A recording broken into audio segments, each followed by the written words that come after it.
বাড়িতে থাকা সামান্য কিছু উপকরণ দিয়ে আজকে আমি তোমাদের সাথে একটা হেলদি স্যুপ রেসিপি শেয়ার করব, যেটা পেলে বাচ্চা থেকে বড় সকলেই কিন্তু খুব খুশি হবে। আর বানানো খুব সহজ, 5 মিনিটের মধ্যেই কিন্তু এই স্যুপটা যে কেউ রেডি করে নিতে পারবে। নমস্কার বন্ধুরা, welcome back to my channel আরবি স্পেশাল কিচেনে। আমার সকল বন্ধুদেরকে জানাই স্বাগত। আর আমার চ্যানেলে এরকম নিত্য নতুন রেসিপির আপডেট পাওয়ার জন্য এক্ষুনি আরবি স্পেশাল কিচেন চ্যানেলটা সাবস্ক্রাইব করে রেখো আর বেল আইকনটা ক্লিক করে অল অপশনটাকে অ্যাক্টিভ করে রেখো। তাহলেই আমার চ্যানেলে শেয়ার করা এরকম নিত্য নতুন রেসিপির আপডেট সবার আগে তোমরা পেয়ে যাবে। আজকের রেসিপি ইজি, হেলদি, টেস্টি একটা এগ স্যুপ রেসিপি। আর এই স্যুপটা আমি তোমাদেরকে আজকে 5 মিনিটের মধ্যে তৈরি করে দেখাবো। আমার সকল বন্ধুদের কাছে রিকোয়েস্ট ছিল ভিডিওটা স্কিপ না করে পুরো ভিডিওটা দেখো। আশা করি আজকের রেসিপিটা তোমাদের দারুণ লাগবে। তাহলে চলো বন্ধুরা, রেসিপিটা আমরা দেখে নিই। স্যুপ বানানোর জন্য সবার প্রথমে আমি এখানে গ্যাসের মধ্যে একটা কড়া বসিয়ে দিয়েছি। কড়াটা ভালো করে গরম হয়ে গেলে আমি এখানে 1.5 টেবিল চামচ বাটার দিয়ে দিলাম। তবে তোমাদের হাতের কাছে যদি বাটার না থাকে তোমরা সাদা তেলেও কিন্তু এই স্যুপটা তৈরি করতে পারো। বাটারটা ভালো করে মেল্ট হয়ে গেলে আমি এখানে 1 টেবিল চামচ পেঁয়াজ কুচি দিয়ে দিলাম। গ্যাসটা লো টু মিডিয়ামে রেখে আমি এখানে পেঁয়াজটাকে হালকা করে একটু ভেজে নিচ্ছি। এখন আমার পেঁয়াজটা হালকা ভাজা হয়ে গেছে। এখন এর মধ্যে দিয়ে দিলাম 1 টেবিল চামচ রসুন কুচি।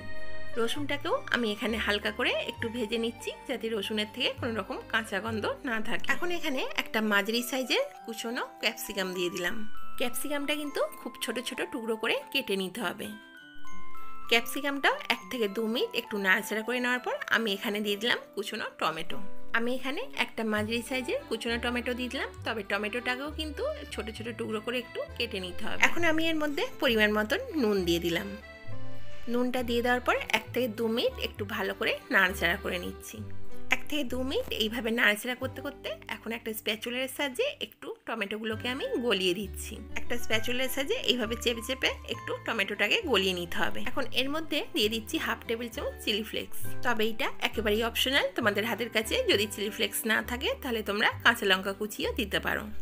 আবারও 1 থেকে 2 মিনিট এইভাবে ক্যাপসিকাম টমেটো সবগুলো একটু ভালো করে নাড়াচাড়া করে নিই। এখন আমি এখানে পরিমাণ মতন জল দিয়ে দিচ্ছি, তবে তোমরা এখানে তোমাদের স্যুপের পরিমাণ অনুযায়ী জল অ্যাড করে দেবে। এখন জলটা যতক্ষণ না অবধি ফুটে যায় ততক্ষণের মধ্যে আমি এখানে ডিমের ব্যাটারটা রেডি করে নেওয়ার জন্য একটা বাটিতে আমি 2খানা ডিমকে ফাটিয়ে নিচ্ছি।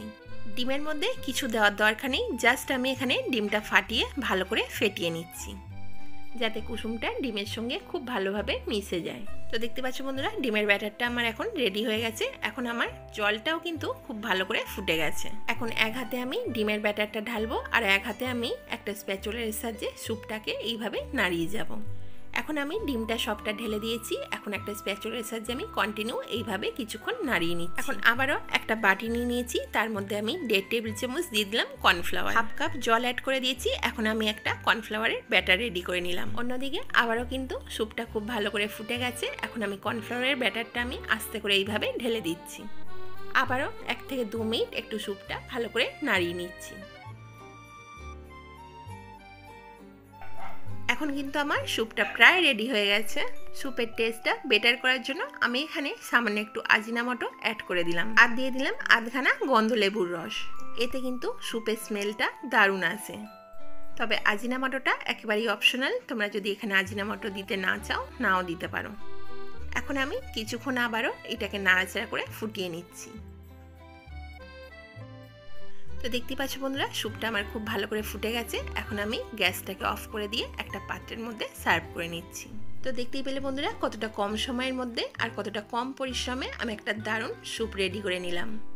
আমার সকল বন্ধুদের কাছে রিকোয়েস্ট ছিল একবার হলেও বাড়িতে এরকম স্যুপ রেসিপি ট্রাই করে দেখো। এই স্যুপটা যেমন টেস্ট হয় তেমন কিন্তু স্বাস্থ্যকর বটে।